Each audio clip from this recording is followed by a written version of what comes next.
Hi friends, मेरा नाम है अब्दुल और आज हम बनाने वाले हैं सैलरी शीट जिसमें PF, TA, DA, HRA included होगा। तो बिना किसी देरी के let get started.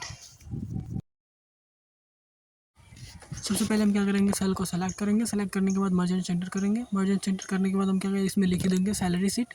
Salary sheet लिखने के बाद हम क्या करेंगे, फॉन्ट साइज़ को थोड़ा सा इंक्रीज़ करेंगे। फॉन्ट साइज़ को इंक्रीज़ करने के बाद बैकग्राउंड फिल करेंगे एंड टेक्स्ट कलर करेंगे, बोल्ड कर देंगे। फिर यहाँ पे सेलेक्ट करके दो सेल को सेलेक्ट करेंगे। फिर यहाँ पे लिख देंगे सीरियल नंबर, ठीक है। सेलेक्ट करने के बाद मर्ज करके इसमें लिख देंगे सीरियल नंबर। फिर दो सेल को सेलेक्ट करके मर्ज करेंगे। यहाँ पे एम्प्लॉय नेम भी लिख सकते हैं या फिर सिंपल नेम भी लिख सकते हैं, तो हम सिंपल नेम लिख ले रहे हैं। फिर दो सेल को क्या करेंगे, सेलेक्ट करके मर्ज करेंगे। हमको यहाँ पे लिखना है बेसिक सैलरी, ठीक है। हमारा दो लाइन में, इसलिए पहले क्या करेंगे, बेसिक लिखने के बाद अल्ट के साथ इंटर प्रेस कर देंगे। अल्ट इंटर जैसे ही प्रेस करेंगे हम नेक्स्ट लाइन में आ जाएंगे, ठीक है। और सैलरी लिख देंगे तो हमारा क्या होगा, दो लाइन में आ जाएगा, ठीक है, जैसे देख सकते हैं। फिर ऐसे ही दो सेल को सेलेक्ट करेंगे। यहाँ पे भी क्या है, हमको लिखना है टीए। टीए का फुल फॉर्म होता है ट्रैवल अलाउंस। फिर जितना परसेंट होता है कटेगा हमारे सैलरी से, वो लिख देंगे। हमारा 5% कटा तो 5% लिख देंगे। ऐसे फिर हमारा होता है डीए अलाउंस। ये भी हमारे फिक्स होता है कितना परसेंट मिलने वाला है, तो हमको 8% का मिलता है, तो हम क्या कर देंगे, 8% कर देंगे। देन उसके बाद दो सेल को सेलेक्ट करेंगे, फिर मर्ज करेंगे। यहाँ पर हम लिख देंगे एचआरए, होम रेंट अलाउंस, ठीक है। होम रेंट अलाउंस हमारा फिक्स होता है 3% का, तो हम 3% करते हैं। 3% करने के बाद अब हम लिख देंगे हमारा टोटल सैलरी कितना हुआ, ठीक है। तो यहाँ पे टोटल सैलरी लिख देंगे। टोटल लिखने के बाद अल्ट के साथ एंटर प्रेस करके फिर सैलरी लिख देंगे। टोटल सैलरी लिखने के बाद फिर हम क्या करेंगे, सेल को सेलेक्ट करेंगे। अब यहाँ पे हमको लिखना है पीएफ, प्रोविडेंट फंड। हम क्या करते हैं, हमारा फिक्स होता है पीएफ 12% कटेगा सैलरी से। बेसिक सैलरी के हिसाब से 12% कटेगा, तो इसका हो गया 12%। देन उसके बाद हम क्या करेंगे, जो हमारे सैलरी हमें पूरा टोटल जो सैलरी हमको मिलने वाला है सैलरी काट उठ के, उसको कहते हैं ग्रैंड टोटल, ठीक है। तो हम यहाँ पे ग्रैंड टोटल कर देंगे। ये हमको सैलरी मिलेगा, ठीक है। हमको टोटल हमें इतना सैलरी मिलेगा। देन सबको सेलेक्ट करके अपने हिसाब से एडजस्ट कर लेंगे। कलर हो गया, टेक्स्ट कलर अपने हिसाब से क्या करेंगे, एडजस्ट कर लेंगे, ठीक है।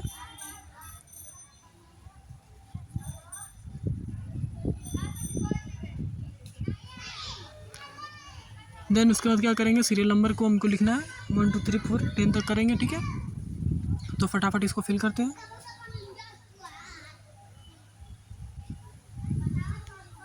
देन इसके बाद हम क्या करते हैं, नेम भी फिल कर लेते हैं। तो कोई भी नाम अपने हिसाब से, मैं अपना ही नाम लिखता हूँ, ठीक है, अपने चैनल का ही नाम लिखता हूँ। सो फटाफट फिल करते हैं। ये लिखने के बाद फटाफट बेसिक सैलरी लिखते हैं अपने हिसाब से, हमको जितना जितना मिलेगा। तो अभी फिर सिंपल लिखते हैं अपने हिसाब से, कुछ भी लिखते हैं। 45,000, 40,000, 30,000, 50,000 लिखे हैं। ऐसे ही फटाफट इसको भी फिल करते हैं।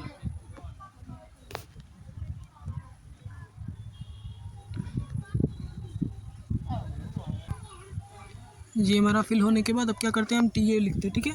तो टीए पे क्या करेंगे, इक्वल टू करेंगे। देन बेसिक सैलरी को सेलेक्ट करेंगे, मल्टीप्लाई करेंगे 5% से, ठीक है। तो हमारा जितना होगा टीए ऑटोमेटिक आ जाएगा, ठीक है। 5% से मल्टीप्लाई करेंगे, हमारा आ जाएगा, ठीक है। इसको ड्रैग एंड ड्रॉप कर देंगे, सारे का आ जाएगा। अब हमको निकालना है डीए, तो फिर डीए का भी ऐसे ही क्या करिए, बेसिस से इक्वल टू लगा के बेसिक सैलरी को मल्टीप्लाई कर दीजिए अपना 8% से, तो हमारा क्या आ जाएगा, डी आ जाएगा। सेम में क्या करते हैं, एचआरए का भी निकाल लेते हैं। इक्वल टू करके बेसिक सैलरी को सेलेक्ट करेंगे, मल्टीप्लाई कर देंगे हमारा 3% से, तो 3 आ जाएगा एचआरए भी, ठीक है। इसको भी ड्रैग एंड ड्रॉप कर देंगे, नीचे तक आ जाएगा। हमको टोटल सैलरी निकालना है, तो इक्वल टू करेंगे, सम का फार्मूला लगा लेते हैं। सम करके ब्रैकेट ओपन करेंगे। फिर सभी सैलरी को, जो सब बेसिक सैलरी है उसको वहाँ से लेके एचआरए तक क्या करते हैं, सबको सेलेक्ट कर लेते हैं। ब्रैकेट बंद करके एंटर कर देते हैं। या तो ऐसे निकालिए, या फिर हम क्या करते हैं, इक्वल टू करके सम लिखिए, ब्रैकेट ओपन करिए, ठीक है। अब सबको सेलेक्ट करके कॉमा से सेपरेट कर दीजिए। सेलेक्ट किए, कॉमा लगाया, सेलेक्ट किए, कॉमा लगाया, सेलेक्ट किए, फिर ब्रैकेट बंद करके क्या कर दिए, एंटर कर दिए, ठीक है। ऐसे लगाइए या फिर ऐसे, दोनों क्या है, सेम है। दोनों को ड्रैग एंड ड्रॉप कर दीजिए, ठीक है, आ गया। अब ऐसे ही हमारा पीएफ भी किससे निकलेगा, बेसिक सैलरी के हिसाब से निकलेगा। तो पीएफ भी निकाल लेते हैं बेसिक सैलरी के हिसाब से। इक्वल टू करेंगे, बेसिक सैलरी को सेलेक्ट करेंगे, 12% मल्टीप्लाई कर देंगे किससे 12% से, तो हमारा बेसिस पीएफ भी आ जाएगा। इसको भी ड्रैग एंड ड्रॉप करते हैं। ग्रैंड टोटल निकालने के लिए इक्वल टू करते हैं, जो हमारा टोटल सैलरी निकला ये माइनस कर देंगे उसमें से पीएफ, ठीक है। माइनस कर दिया अपना पी एंटर कर देंगे, हमारा आ जाएगा। ठीक है, इसको भी ड्रैग एंड ड्रॉप कर देंगे। देन उसके बाद क्या करेंगे, सभी को सेलेक्ट करके और क्या करेंगे, अल्ट के साथ OA प्रेस करेंगे, हमारा ये आ जाएगा सिंपल। क्या करते हैं यहाँ से अपने हिसाब से जो भी चाहिए उसको सेलेक्ट करके ओके कर देंगे, हमारा ऑटोमेटिक क्या होगा, सेट हो जाएगा। ठीक है, अब क्या करते हैं, थोड़ा सा जूम कर लेते हैं। जूम करने के बाद जो हैशटैग आ रहा है वहाँ पे ऊपर कॉलम में डबल क्लिक करेंगे, हमारा क्या होगा, ऑटोमेटिक एडजस्ट हो जाएगा। ठीक है, तो मिलते हैं किसी नेक्स्ट वीडियो में, तब तक के लिए ओके बाय।